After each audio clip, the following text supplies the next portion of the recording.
During the past week, when President Muhammadu Buhari visited Benue State, he said he was, quote, surprised that the Inspector General of Police, Mr. Ibrahim, disobeyed his directives to stay in Benue State until the bloodletting between farmers and herdsmen were resolved.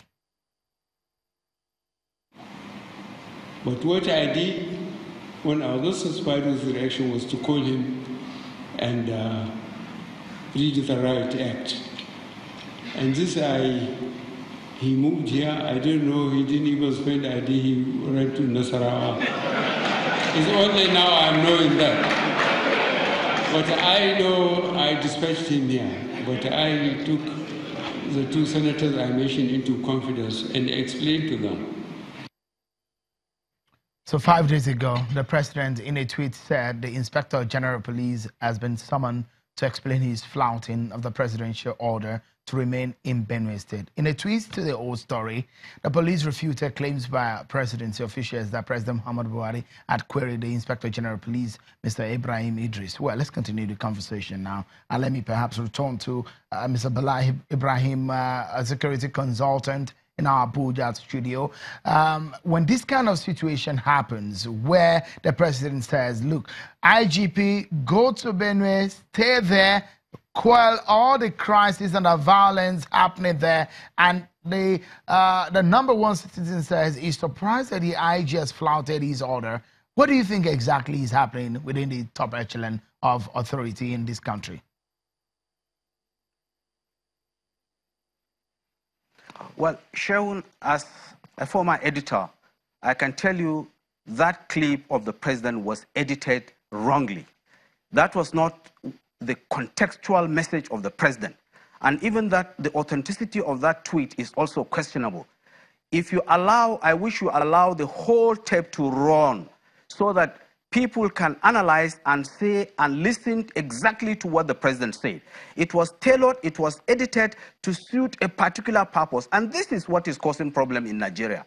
When we use our own editorial abilities to send a message wrongly to the public and insert words that are not there in the original context of the person who spoke them, or remove that which ought to be said by the person who said them, we are inflicting pain on the system and we are causing problem, and that is what triggers the kind of communal clashes we are now trying to address. The president knows that the IG was in Benue. The president gave the IG instruction to relocate to Benue on the 9th or so, I can't remember. That was a Monday.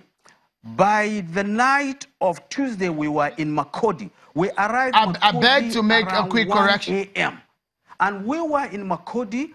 I beg to make a very big correction on what you've just said about a doctrine of the tape. This is television. It comes as much as you have it. So you cannot doctor what the president has said. That was what he was recorded saying, and that tweet is actually what you see is from the Twitter handle of the president. It doesn't run away. If you go to the Twitter handle, you will find it there. The question is perhaps what exactly, how I asked it, what exactly is happening in the top echelon of leadership and in the security apparatus in this country? In the first place, I can tell you the IGP was not summoned by the president.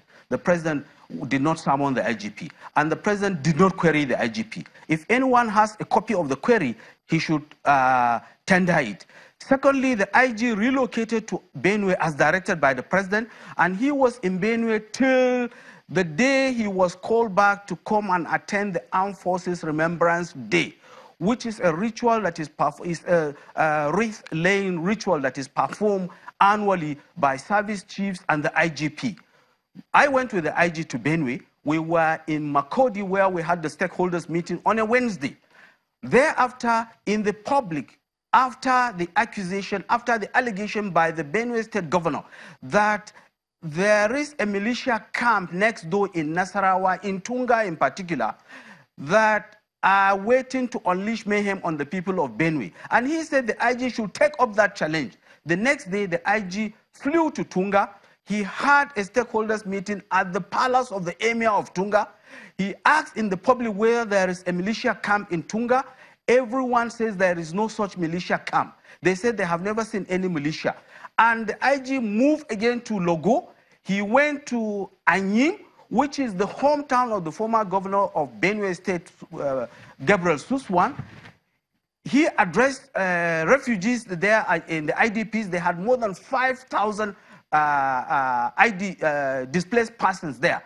We were received by the younger brother of the governor, Professor Suswan. The IG went to another flashpoint. He visited Mr. Ibrahim, perhaps, Logo. I mean, he visited I do not want us to stay on the controversies. We're looking at solutions to some of those problems. You've already analyzed and you're telling Nigerians what you think happened. But really, you've said that the police is perhaps overstretched in its capacity. Where do we go from here? The killings still continue. Well, I think we have to look at the problems of the police. We need to sit down and be realistic to ourselves. If we want to be properly policed, we must get for ourselves a police that is befitting. The international or UN requirement is to have 1 police per 400 people. What we have is dramatically different in Nigeria. Unless and until we are ready to provide enough personnel, fund them, train them, and allow them to police, policing in Nigeria will be ineffective, it will be inefficient, and it will be laughable.